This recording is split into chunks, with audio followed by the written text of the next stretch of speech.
안녕하세요. 매일 새로운 사연을 전하는 읽어주는 사연 라디오입니다. 구독과 좋아요, 많은 공유 부탁드립니다. 오늘의 사연 시작하겠습니다. 안녕하세요. 파렴치한 어머님 때문에 남편과 이혼 소송 중인 30대 여성입니다. 솔직히 어머님만 문제라면 이혼까지는 안 했을지도 모르겠어요. 어머님이야 안 보고 살면 그만이니까요. 하지만 제가 이혼을 결심하게 된 건 피는 못 속인다더니 결국 남편도 어머님하고 별반 다를 게 없었거든요. 그래서 막말로 이혼하는 게 자랑은 아니지만 이혼녀라고 제가 이마에 써붙이고 다닐 것도 아니고 양아치 집구석에 돈 뜯기며 살 바엔 이혼하는 게 100번 1000번 낫겠더라고요. 남편하고는 친정아버지 친구분의 소개로 만났어요. 당시 저는 주변에서 일중독이냐 말할 만큼 남자나 연애에는 관심이 없었고 오로지 일만 하며 하루를 보냈거든요. 어쩌다 여유 시간이 나면 여행을 간다거나 배워보고 싶은 것들을 배우기도 했고요. 그런데 이런 제 생활이 제 스스로는 무척이나 만족스러웠던 반면 친정 부모님이 보시기엔 걱정이 되셨는지 급기야는 소개팅을 잡아오신 거 있죠. 그리고 중간에서 주선을 해주신 분이 아버지 친구분이라 하시니 제가 무조건 싫다고 거절을 할 수도 없었고요. 그리고 그렇게 만나게 된 남편은 의외로 저와 비슷한 구석이 많아서 말이 잘 통했어요. 일단 저나 남편이나 일하는 분야가 비슷하다 보니 얘기거리가 끊이지를 않았거든요. 그리고 그렇게 이야기가 길어지다 보니 어느새 다음 만남도 기약하게 되었죠. 결국 이후로도 몇 번의 만남을 가진 끝에 저희는 본격적으로 연애를 시작했고 만난 지 1년 만에 결혼까지 약속했습니다. 저는 연애를 시작했을 때부터 남편한테 양가에 손 벌리지 않고 결혼하고 싶다고 했어요. 사실 친정아버지께서 공장을 운영하고 계시긴 했지만 노후 준비라곤 사시는 집과 연금이 전부였거든요. 그래서 저는 언젠가 결혼을 하게 되더라도 어떻게든 제 힘으로 해결하고 싶었지 친정 부모님에게 부담을 드리고 싶지는 않았죠. 그리고 이런 제 이야기를 남편에게 했을 때 남편은 전적으로 동의하는 바라며 알겠다고 했습니다. 그런데 막상 상견례를 코앞에 두고 남편이 자기가 할 말이 있다더니 자기가 결혼 자금이 충분치가 않다는 거예요. 그래서 갑자기 이 타이밍에 그게 무슨 소리냐니까 대학 졸업하고 한동안은 학자금 대출 갚느라 바빴고 이후로는 자기가 자기 자신을 위해 투자를 하고 싶은 생각이 들어서 외제차를 뽑았는데 그게 생각보다 손도 많이 가고 이것저것 들어가는 돈이 많아 결혼 자금까지 모을 새가 없었다나요? 그러면서 그래도 저를 놓치고 싶지 않아서 이런 이야기를 진작에 못했다고 미안하다 하는데 솔직히 너무 어이가 없더라고요. 하지만 결국 양쪽에서 대화가 오간 끝에 시부모님이 1억 해주시고 저는 제가 모은 1억 가지고 결혼했어요. 한편 결혼하고 1년이 채 되지 않았을 무렵 친정에 일이 생겼습니다. 친정어머니가 울면서 전화를 해오셨거든요. 처음 있는 일이라 제가 놀라서 무슨 일이냐 여쭈니 친정아버지께서는 제가 걱정한다며 저한테 말하지 말라 하셨다는데 실은 아버지가 쓰러지셨다대요. 그리고 그렇게 되신 연유를 알아보니 아버지랑 동업을 하고 있던 지인이 회사 돈 4억을 갖고 말 그대로 야반도주를 했다는 거였죠. 그리고 그때부터 친정아버지를 대신해 제가 어떻게든 일을 수습하기 위해 백방으로 뛰어다녀야 했습니다. 다니던 회사도 관두고 어머니랑 같이 은행부터 시작해 부모님의 지인분들을 찾아다니며 돈을 구하느라 정신이 하나도 없었죠. 그 과정에서 온갖 싫은 소리, 험한 소리 들어야 했고 비참한 기분도 한두 번 느낀 것이 아니었어요. 하지만 일단은 아버지가 평생 해오신 사업을 어떻게든 지켜야 한다는 생각에 자존심 같은 건 다 내려놓은 상황이었네요. 그리고 죽으라는 법은 없다고 결국 우여곡절 끝에 3억을 만들었습니다. 아니, 3억을 빚졌죠. 앞으로 어떻게 갚을 것인가 그건 고민할 틈도 없었고 고민해본들 답도 없었지만 그런데 문제는 도무지 남은 1억은 어디서 구해야 할지 알 수가 없었습니다. 차마 사채를 쓸 수는 없고 그렇다고 제 이름으로 대출을 받자니 그건 남편이 동의해주지 않았어요. 야속했지만 남편 입장도 이해가 되었으니 원망하는 마음은 없었습니다. 그리고 그렇게 도통 방법을 찾을 수 없어서 반쯤 넋이 나가 있던 때 시부모님께서 연락도 없이 저희 집에 오셨더라고요. 시부모님께선 저더러 아무리 그래도 그렇지 어떻게 네 아버지 쓰러진 얘기를 안 할 수가 있냐며 저를 나무라셨어요. 하지만 사실 저는 시부모님한테는 저희 친정아버지가 쓰러지신 것도 어쩌다 그렇게 되셨는지도 알리고 싶지 않았거든요. 왜냐하면 그게 저희 아버님은 교사셨고 어머님은 젊은 시절 피아노 학원을 운영하셨는데 그래서 두 분 스스로가 이 집안은 교육자 집안이라 칭하며 사업하시는 저희 친정부님을 번번이 아주 은근히 까내리시곤 하셨으니까요. 그래서 시부모님께서 제 친정 상황이 사업 때문에 복잡해진 걸 아시면 또 듣기 싫은 소리를 하실 게 뻔하다 싶어 남편에게 절대로 말하지 말라고 했던 거였죠. 아무튼 시부모님은 질문 세례를 쏟아내시다가 이내 그래서 돈 문제는 다 해결이 된 거냐 하셨고 저는 1억만 더 구하면 이래저래 당장 고비는 넘길 것 같다고 말씀을 드렸습니다. 그러자 어머님이 대뜸 그럼 그 돈은 우리가 해줄게 그러시는데 솔직히 깜짝 놀랐어요. 그리고 순간 혹했던 것도 사실이고요. 하지만 제가 아니라고 괜찮다 했습니다. 친정부모님도 분명히 원하지 않으실 거라고 했고 여러 가지로 불편할 것 같은 촉이 왔다고 해야 할까요? 하지만 시부모님께선 고집을 꺾지 않으셨습니다. 이런 일은 원래 가족끼리 서로 돕는 거라며 저더러 부담 갖지 말라면서요. 그리고 솔직히 저도 계속해서 고집을 내세우기엔 상황이 상황이었던지라 그럼 감사히 쓰고 최대한 빨리 갚아드리겠다 하며 돈을 빌리게 되었죠. 그리고 그렇게 우여곡절 끝에 마련한 사억으로 저는 급한 불을 껐고 이후로 얼마 지나지 않아 친정아버지도 자리에서 일어나셨습니다. 친정아버지께서는 가족을 비롯한 주변 사람들을 볼 낯이 없다 하시면서도 도망간 동업자에 대한 배신감에 치를 떠셨지요.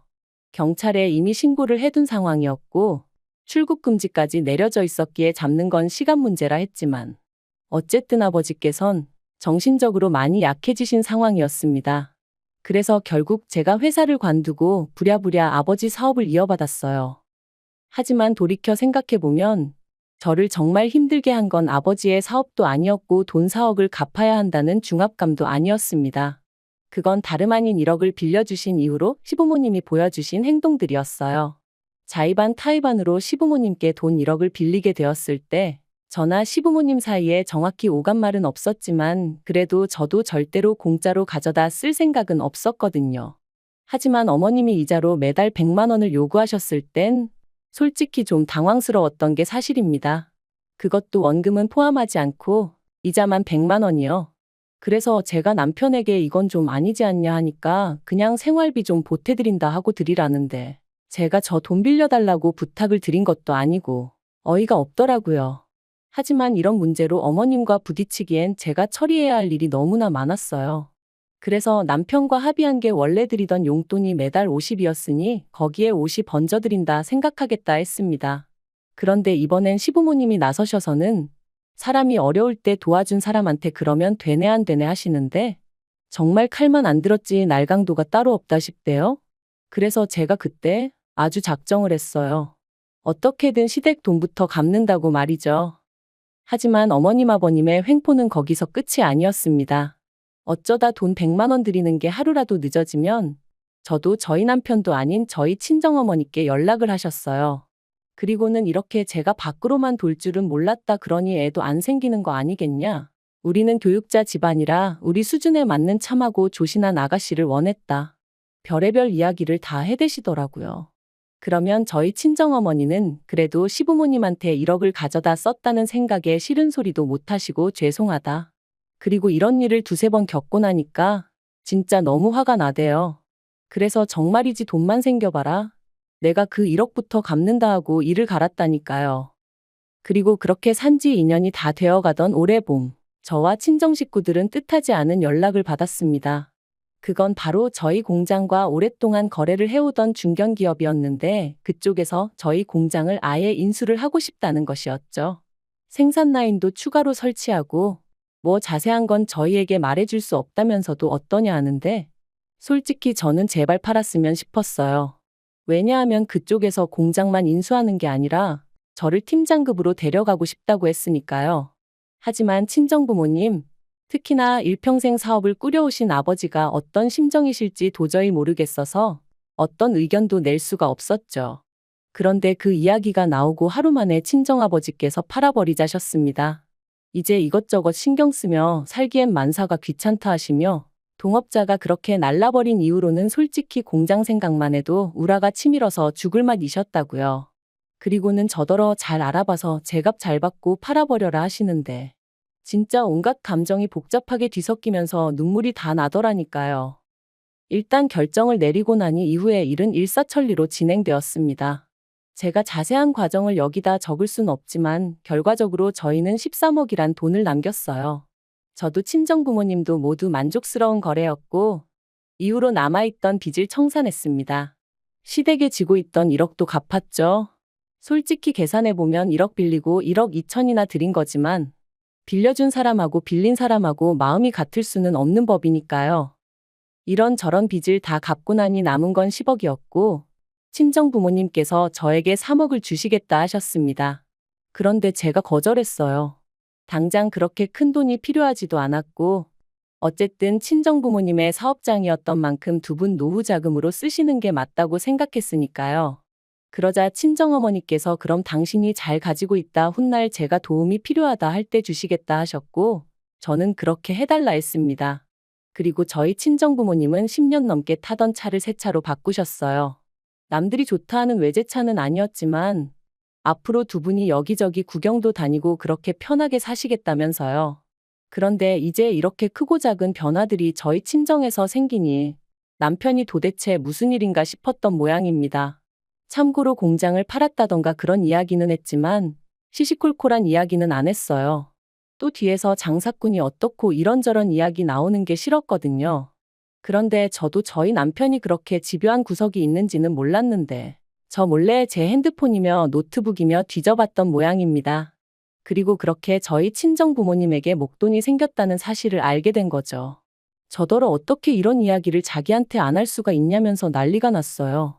그리고는 아버님 쓰러지시고 나서는 그 공장은 제가 운영한 거나 마찬가지인데 어떻게 제 몫을 하나도 안 챙긴 거냐면서 막 화를 내는 게 아니겠어요?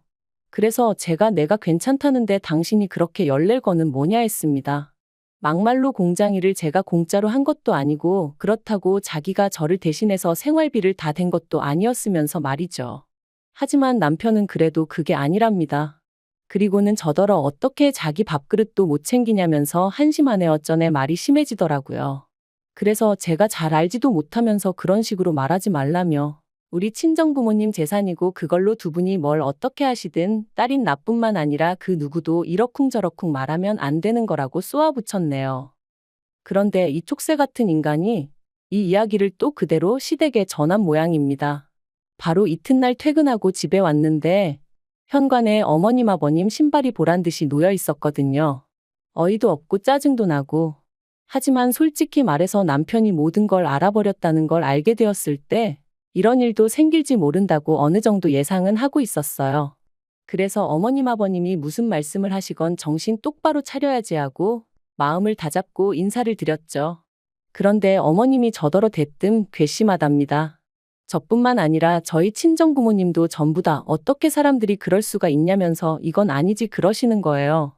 황당해서 빌린 돈은 다 갚았는데 도대체 무슨 말씀을 하시는 거냐고 뭐가 문제냐 했어요.